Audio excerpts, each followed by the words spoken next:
Hey everyone, Mherex here, bringing you another video. Often I get asked about prize walls, what I would buy, etc, etc.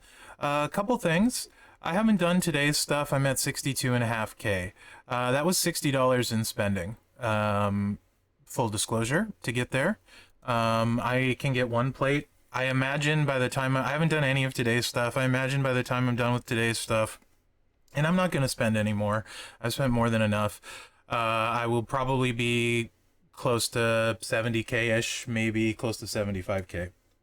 I would imagine if I didn't spend, I'd probably be around the 30K-ish margin in my faction with my roster. I don't know that for sure, because I spent.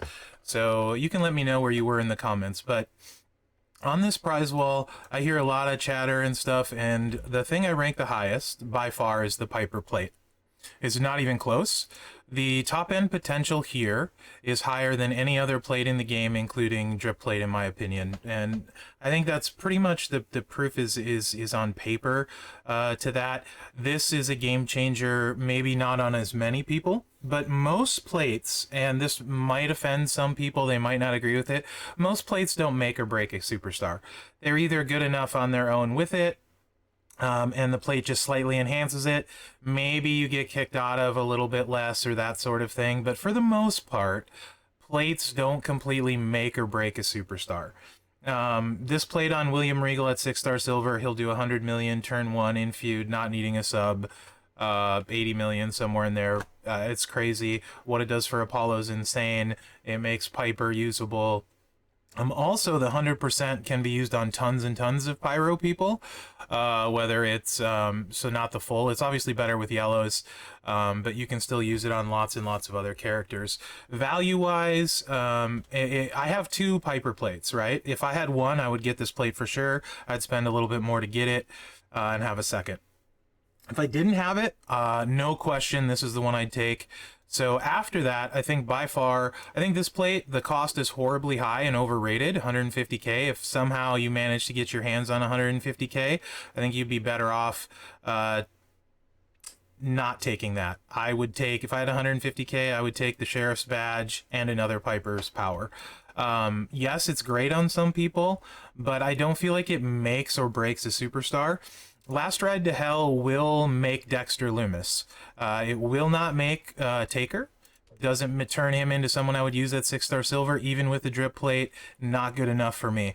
Loomis, on the other hand, it puts over the top. If you have Loomis with anything higher than a 60% strap in feud with this plate at 6-star silver, he's going to be a turn 1 win almost every single time. If you have a 100% strap, he's probably going to be a turn 1. I don't want to say 100% of the time, but probably really close, right? So if you're asking me like how I value them, as far as the shards, these guys are amazing trainers, right? I want them really bad. Full disclosure, I could get HBK. I'm 200 shards away exactly. I'm not. I'm going to take the plate. I've less and less came to care about getting every superstar. Yes, I know they matter for CSS and stuff. These guys are old news, though. They're amazing trainers, and I think I will eventually get them. Worst case, I will get them in Spring Outbreak. I have lived without them for a full year. 6 months isn't going to make or break me there, right? So I would get the plate, because I don't know when I'll have a shot at getting these plates again. Z-Plate, I think, is exceptional value at 30K. If you don't have one of these, they're usable on tons and tons of people. I would pick one up. Scape Artist, no. Bianca's Braid Blade, compared to a Piper's Plate, not even close, right? So if you're in that 30K range, 100% I would go all in on a Z-Plate if you don't have one. Absolutely worth it. If you can get a Piper plate and you don't have one, that should be your #1 goal, in my opinion. Of course, this all depends with your roster. I think these are grossly overpriced. Wouldn't touch it with a 100-foot pole. So the Sheriff's Badge turns KO. I would argue in a lot of ways it's actually better than Seance on KO, because I'm never going to feud with KO. I will boss battle with him. And this lets him also do yellows in boss battle, because it's after he blows up the board and all the buffs happen, and now he can do yellows. So Sheriff's Badge is easily the best one, I think, of the 3. Plus it works on so many people. It's an enhancer, like Cora Jade, Sheamus, Trickster Live, it goes on and on, right? I put it on Butch simply because a lot of people had him. It's anyone that chucks red gems, it makes better. As long as you can break 15 red gems, this plate makes them better. Tons and tons of people you can use it on. This is extremely limited, and honestly, this is just way too expensive. You can get so much other stuff for the 150K that I think the value here is horrible. Is it a good plate? Absolutely. But I just think the value's wrong. So if you don't have a good striker, then I would put this plate above the Sheriff's Badge, because everyone has Dexter Loomis, and it actually makes him a super good, super fast striker for feud. That is for feud.